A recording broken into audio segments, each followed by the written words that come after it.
Hi everyone, welcome to another video in which we are going to explore buffer that is very useful for us to work with our SAP flow. So let's understand that. So buffer is nothing but you can call it as a variable as well. This is basically going to hold a value. So in case of Tosca, it is called as buffer. In case of programming languages, we call it as variable. Now this is going to just contain the name of whatever the buffer is there, and it is going to hold a value. Now let's see in this in action and where exactly this is going to be used. Okay. So in our last video, we have created a sales order and we got a standard order number generated, which we did a verification. But let's say I don't want to verify. I want to save that value and maybe use it in further uh, scripts or further flows. How do we do that? Okay. So, in case you have not watched the previous video, you can take a look at that. You'll find the link in the comment section or in the playlist, just the before video. Okay. So, let's run this and then I'll showcase you. Okay. So, first of all, the precondition and the process. Yeah.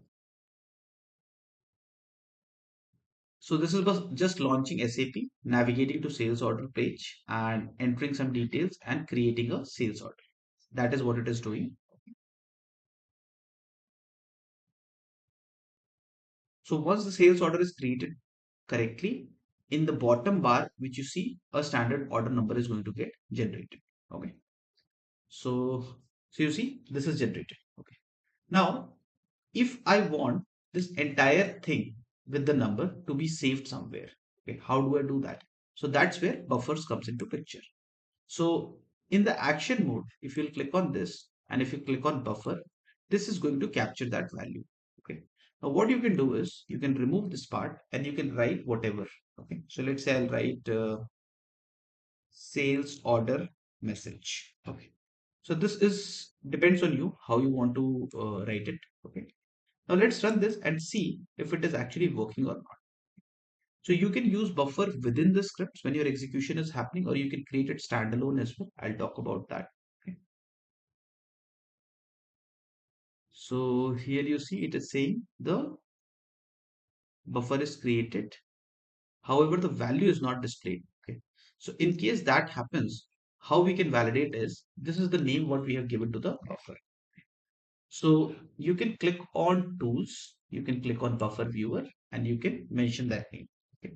Now let's see if it has actually captured that value or not.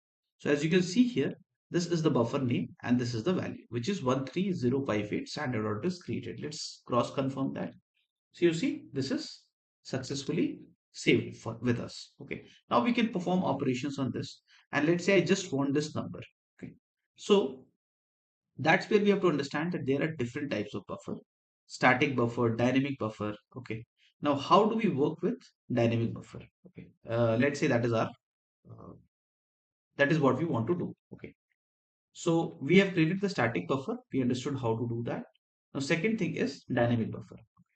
So what is happening in this message? Okay. Let me just write this. Now I am interested in capturing the value which is dynamic all the time. Okay. I'm not interested in this and this because I want to use that for further verifications or validations. Okay. So what we'll do here is we will paste that exact text what we are getting. Okay. And we will replace the part which is dynamic, which we want to capture. Okay.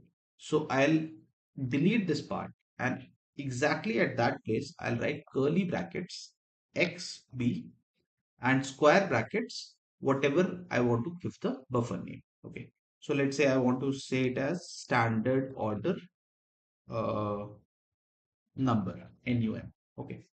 Now the moment I'll do that, it is not going to work because whenever we are going to use dynamic buffer, we have to use the action mode as verify, because this is part is dynamic and this is static. Okay, so it is going to do the verification, and however whatever value is changing here, it is going to just save to this specific place. Okay, let's quickly run this and see if it is actually passing or not, and then we'll see the value part. Okay, so this is not working because I have made a syntax error here. Curly bracket starts and curly bracket should end as well. Okay, now let me click out of it. Yeah. Whenever you're writing the right syntax, you'll see display something like this. Okay. And let's run this. Okay, perfect. Now let's see SONUM. Is it actually capturing the value or not? So I'll go to buffer viewer and I'll search for SONUM. And as you can see, 130584 is fetched successfully. Okay. So this is how you can fetch the value. And further, if you want to save this into a TDS or into an Excel sheet or wherever you want, you can very easily use this. So whenever a buffer is created, and in case you want to use it somewhere, there is a syntax what we need to use, which is called as curly brackets B, okay, and then square brackets, whatever is the buffer name. So once the buffer is created, whichever place you want to use it, you can use it, okay. In the square brackets, just the buffer name goes. So in this case, it is SONUM square brackets close and curly brackets close wherever I want to use it. Okay. We are going to use this in the further videos where we are going to explore the other functionalities of SAP end-to-end flow.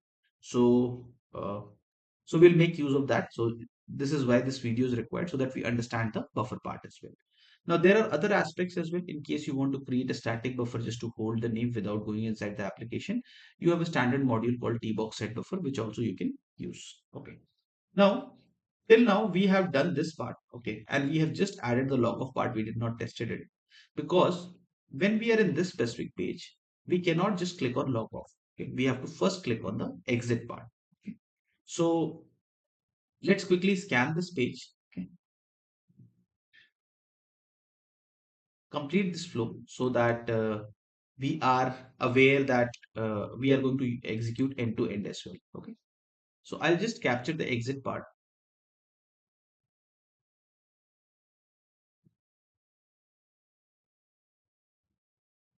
Okay, let's try exit and we'll save this. Okay. And we will bring this module into our test case. Okay. So let's drag and drop this thing into our test case in the post condition. Okay. Now let's perform a click or preferably X. I'm going to use click so that we are able to see the mouse movement. Okay.